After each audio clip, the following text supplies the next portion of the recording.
I'll step out of the devil's advocate role for a moment, just to clarify. I mean, I think that the criminal offending behavior of a minority, and this must be emphasized, of a minority of the residents of communities of high crime districts where homicides are happening in St. Louis or in Baltimore and Philadelphia, Chicago, where the carjackings and other felony property crimes are taking place. The disproportionate rate of offending of a relatively small number of social misfits, making life miserable for everybody else who has to live there, is the core issue. And this is something that people just don't want to face because it is daunting. It is not at all clear what to do. You know, programs. We should have more programs. People can't demonstrate any reliable interventions that are having a significant effect on this behavior. They say it's due to poverty. Not all poor communities exhibit behavior to the same extent. You say culture can't be talked about. It's obvious that any common sense meaning of the word culture is implicated to some degree in these patterns of behavior that we're seeing in these communities. How could this? I mean, don't take me for a fool. I can see how people are living. I can see the out of wedlock birth rate and the father absence. I can see the gang activity. I can see the violence. What does it take to actually shoot somebody to death as an act? You think anybody can do that? Anybody can just take a gun and shoot somebody? There are inhibitions. There are psychological and emotional blocks that keep us, And ethical blocks. indeed, internalized ethical commitments of what kind of person am I and how shall I live in the world? What do I think of myself? How can I be accountable to the people who I love, to whom I look for affirmation and for their respect if I behave in this way or that? To dismiss that, to say that that's not at all relevant, to say that everything is driven by unemployment rates, is offensive to common sense, and I think also inconsistent with a serious engagement with the evidence. So I'm with you. I don't know. Maybe there's not even a but here. Can you talk to us a little bit, because you've actually been looking at the numbers, and some of it is reflected in your recent piece in City Journal about exactly what has happened in terms of criminal offending in American cities over the last couple of years? Yeah, yeah. Um, yeah, I also wanted to address some of the cultural arguments that you just laid out. I think one point to make here, um, the connection between poverty and the violence is less obvious and clear and significant than one might think. That is one thing that I've learned over the past couple of years in reading and researching this issue. I mean, this is a taboo realm of research, by the way, as many academics have attested to. But you can control for economic status, as some studies have done, and you look at you look at, for example, low income Asian communities, very low income Asian communities, where there's lots of unemployment, many issues, like lots of immigrants coming in who barely speak the language and aren't able to access various resources. You compare low income Asian communities with higher income Black communities, and the difference in crime. Sorry, the crime rates are far higher in the Black communities compared to the low income Asian communities.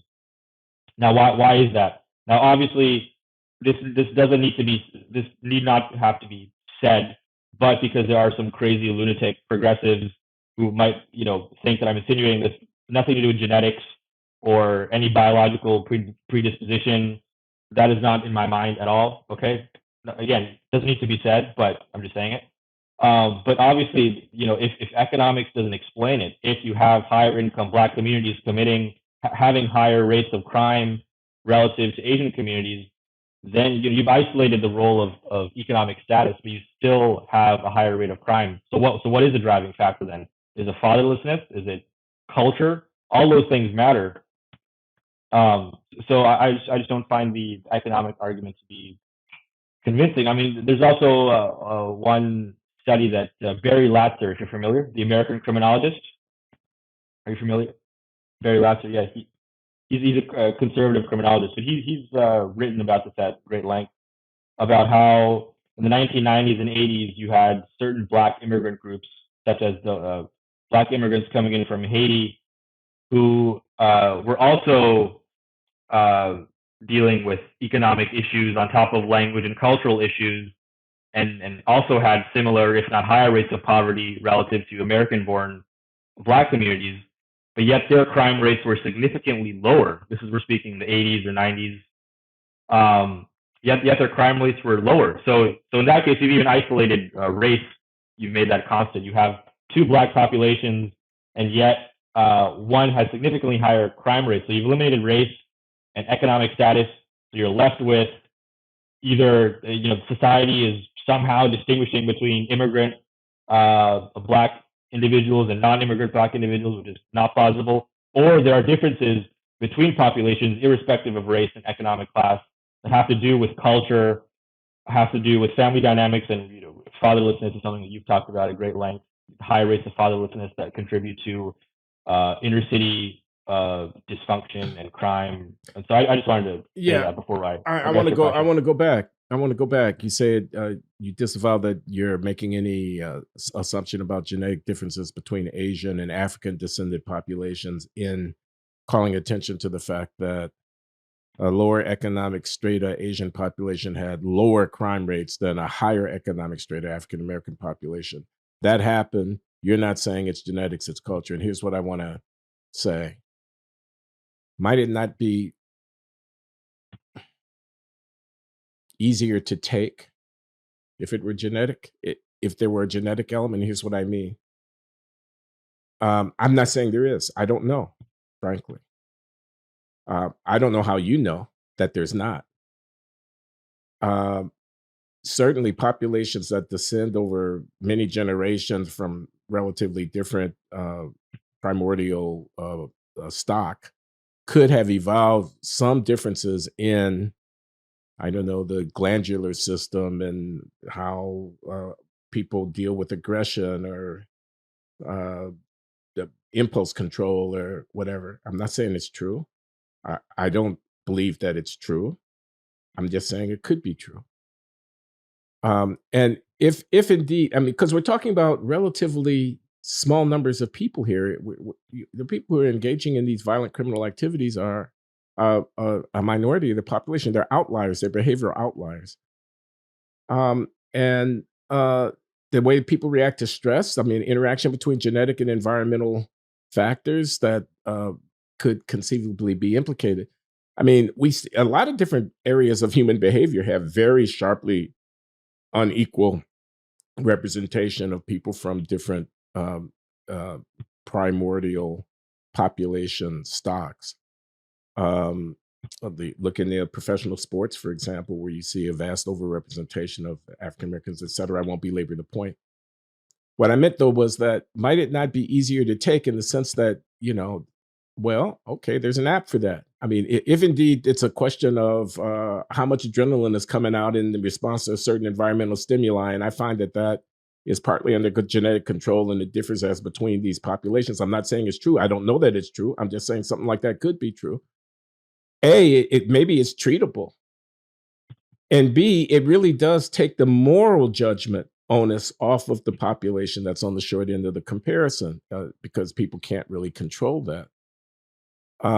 So I just this is a meta comment. I'm not actually making a claim about genetics. I'm talking about whether we should be willing to even consider that possibility in the range of explanations and about the ethics of doing so. And I'm trying to say that I think the ethics are ambiguous of doing so. It's not necessarily a racist act or an anti-Black act to begin to entertain that kind of a possibility. Again, because it might point toward interventions that could be helpful in diminishing disparity, but also because what's the alternative? See, the alternative is look how they raise their children. Look at the way they are. Look at what they believe. Have you listened to the rap music? Do you see the raunchiness of their culture? Do you see how they are? And that's very, very condemnatory. It's not genetic; it's cultural. But if there were um, uh, a vigorous argument of that sort to be made, it seems to me that it could be equally, uh, you know, diminishing of the status and the kind of reputation of a population. What do you think about that? Yeah. No, I don't think we should totally ignore the possibility of these genetic differences. I just come at it from a perspective of ignorance and lack of knowledge. I I just haven't spent a lot of time looking at this, and every time I do I don't even mean to look put at you on this, the spot. Excuse me, Rob. no, no, yeah, yeah, yeah, of course, no, no, no, no, yeah, I totally get it. But and also every time I do look at this issue, which I have in the past, I come away thinking that even if I were to formulate an opinion on this, it just wouldn't be worth either way to make that opinion because of we've said the classic example is of Sam Harris and Charles Murray, their infamous podcast talking about racial differences and Sam being attacked by Vox Media, Ezra Klein, and mainstream media because of even just airing that conversation. So I just this is not my area of research, but I